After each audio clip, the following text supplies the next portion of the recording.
I had been asleep for maybe 40 minutes, the kind of deep sleep that only comes after a hard week and an exhausted body. Then suddenly, my phone lit up the bedroom like an emergency signal. I'm 63 years old. I spent 31 years working as a family attorney. After decades of late-night emergencies, painful custody battles, and phone calls that change lives forever, my body still reacts to a ringing phone at 2 a.m. the same way soldiers react to explosions. Because nothing good ever comes through a phone at that hour. Nothing. I rolled over, annoyed at first, until I saw the name on the screen. Skyla, my granddaughter. And in that exact second, my heart stopped. Before we continue, welcome back to Dad's True Revenge. Grab your snacks, sit back, and remember one thing. The people in these stories always had a choice. They just made the wrong one. Leave a comment and subscribe because this story is going to stay with you until the very end. I answered before the second ring. Skyla, baby, what's wrong? At first, I didn't hear words. I heard breathing, broken breathing, the kind that comes after hours of crying. Grandpa, her voice cracked so badly it barely sounded like her. I was already sitting up in bed, already putting on my glasses, already calculating the situation in my head. Old habits from 31 years in family law never disappear. Distance, 6 hours by car. Flight, 45 minutes. Mental condition of child, severe distress. Something was wrong, very wrong. I'm here, I told her calmly. Talk to me. What happened? Then she said 2 words that changed everything. They left. I frowned. Who left? Daddy, Mama, and Alex. Her little voice broke on Alex's name. Alex, her 11-year-old brother. Anthony and Natalie's biological son. I sat there frozen. Say that again. They went to Disney World, she whispered. Without me. Silence filled my bedroom. For a moment, I honestly thought I misunderstood her. What do you mean without you? They said I had school Monday, but Alex has school too. Then she started crying again. Not loud, not dramatic. Just quiet heartbreak. Grandpa, why didn't they take me too? Listen carefully to what I'm about to say. I have stood in courtrooms while parents lost custody of their children. I have watched marriages explode in front of judges. I once questioned a county judge without shaking.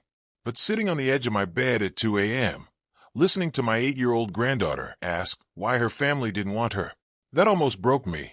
I pressed my fist against my mouth to stop myself from saying things she should never hear. Instead, I kept my voice steady. You did nothing wrong, sweetheart. Nothing. Then why? I don't know yet, I told her, but I'm going to find out.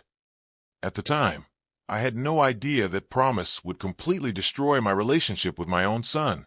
At 2:11 a.m., I called my neighbor Joseph Wright. Joseph is 71 years old, a retired Delta mechanic, and somehow the only man I know who sounds fully awake in the middle of the night.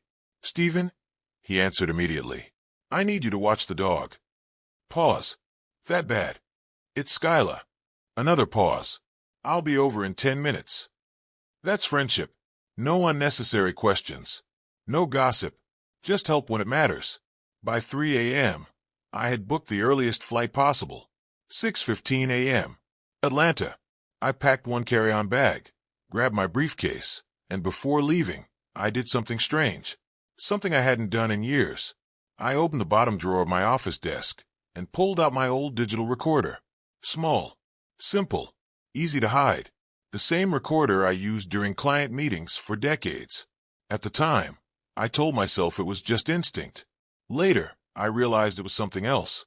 Deep down, part of me already knew this situation was bigger than a forgotten vacation. I landed in Atlanta at 7:08 Thursday morning. 3 minutes late. The pilot blamed weather. I rented a blue Chevy Malibu that smelled so strongly of pine air freshener it nearly gave me a headache, and drove straight to Marietta. Anthony's house looked exactly the same. Perfect lawn, clean driveway, flower beds Natalie treated like military projects. From the outside, they looked like the perfect family. That illusion lasted maybe 15 seconds. The front door opened before I even reached the steps. Skyla came running out in pink sloth pajamas, her curly hair a complete mess, eyes swollen from crying. She didn't say a word. She just threw herself into my arms and held on tight, like she was scared I might disappear too. I wrapped my arms around her and felt her shaking against my chest. "I got you," I whispered. "Grandpa's here." She finally let out this long, trembling breath, like she'd been holding it in all night. We stood there together while the neighborhood stayed perfectly normal around us. Sprinklers running, birds chirping. A man walking his dog gave us a polite suburban nod and kept going. Nobody had any idea an 8-year-old little girl had just been abandoned emotionally by her own parents. Inside the house, things got worse fast. The walls told stories before Skyla even spoke. That's something 31 years in law teaches you. Pay attention to details. Family photos lined the hallway. Picture after picture. Anthony, Natalie, Alex. Vacations. Sports trophies. Birthday celebrations. Smiling faces everywhere. I counted 11 framed photos. Skyla appeared in only two. One was her school photo shoved near the bottom corner of the hallway. The other was a Christmas picture where she stood awkwardly at the edge of the frame, wearing different clothes than everyone else, like she didn't belong. I stared at that photo for a long time. Then Skyla walked beside me quietly. "I don't like that one," she said. "Why?" She shrugged. "I look like I'm visiting. 8 years old. And she already understood rejection better than most adults." That sentence hit me harder than anything else so far. I touched the recorder in my pocket. Then I made breakfast. Terrible scrambled eggs, because I genuinely can't cook. Skyla poked at them politely. We talked slowly while she ate. Not like an interrogation, just conversation. "What did they tell you about Disney?" "Tuesday after dinner."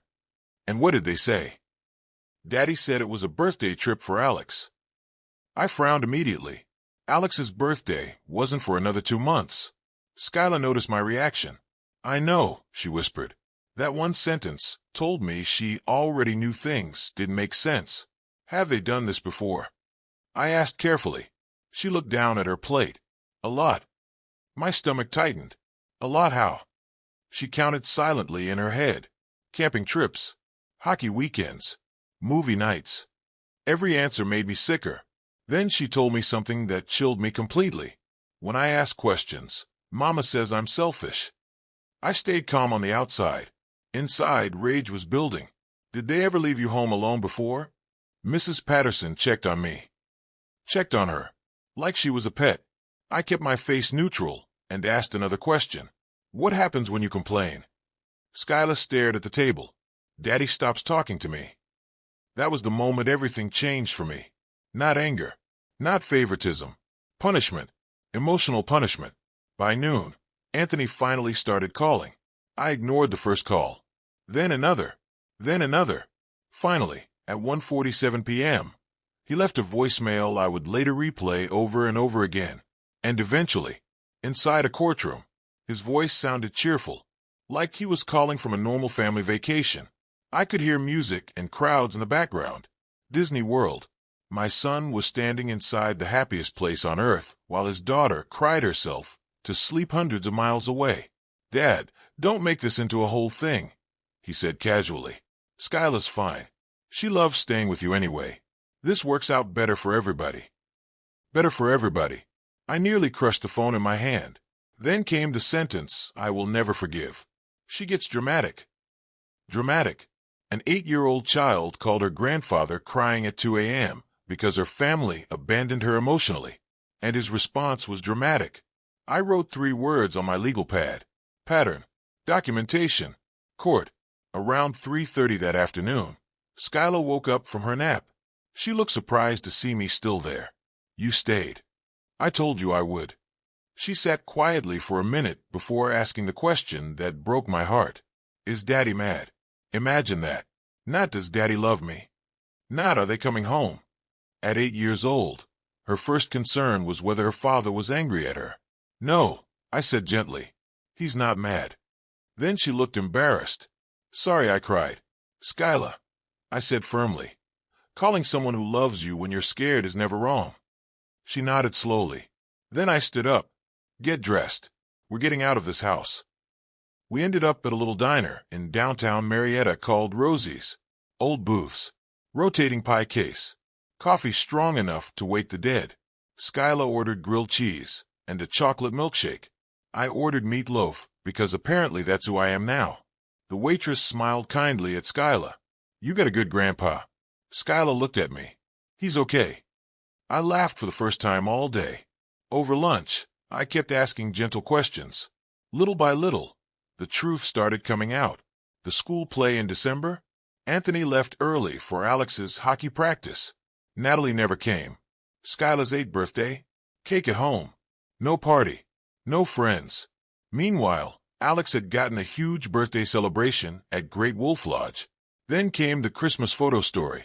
Natalie bought matching red sweaters for herself, Anthony, and Alex. But not Skyla. She said mine didn't arrive in time. Skyla explained quietly. So what happened? I wore my school sweater. That blue sweater from the photo. The one that made her look separate from everyone else. That wasn't an accident. That was evidence. And I knew it. After lunch, I took her shopping at CVS. Not because she needed anything important. Because I wanted to see how she acted. Kids reveal pain in strange ways. Skyla walked through the store carefully. Like she was scared to ask for too much. She picked tiny things. Cheap nail polish. A puzzle book. Gummy bears. That restraint crushed me. Children who feel secure don't shop like that. Children who feel unwanted do. Back at the house, Skyla sat at the kitchen table working on her puzzle book while I walked back to the hallway photos. This time, I took pictures of every single frame. Then I turned on my recorder. Thursday, 5:15 p.m. Hall residence. 11 family photos displayed. Child Skyla appears in only 2. Placement and presentation strongly suggest emotional separation from primary family unit. I paused, then added something quietly. Possible long-term favoritism pattern. That night, after Skyla went to sleep, I sat alone in the living room, staring at those family photos. And suddenly something hit me. This wasn't new. This had been happening for years. I just hadn't seen it. Or maybe I didn't want to see it. Because admitting your own son could emotionally damage a child like this? That's the kind of truth most parents refuse to face. But I was a lawyer. And lawyers survive by facing ugly truths. Even when they destroy families. Especially then. Around 11 p.m., my phone buzzed again. Anthony. This time I answered. Dad, finally. You left your daughter home alone. She wasn't alone. Mrs. Patterson was checking on her. She's 8. She's mature for her age. That sentence nearly made me explode. Children become mature early when they're forced to survive emotionally. I lowered my voice carefully. Did it ever occur to you she might feel unwanted? Long silence. Then Natalie's voice suddenly appeared in the background. She always makes everything difficult. Everything inside me went cold. Not guilt. Not concern. Annoyance. That's how they saw her. An inconvenience. I asked one final question. Tell me honestly, if Skyla was your biological child, would you have left her behind? Silence. Total silence. And in family law, silence is often the loudest answer in the room. Anthony finally spoke. That's not fair. But he never answered the question. Because he couldn't. That night, I didn't sleep. I sat in the dark living room while Skyla slept upstairs. And I made a decision that would change every life involved. I was done being just grandpa. Now I was investigating. And once a family attorney starts documenting patterns, people should get nervous.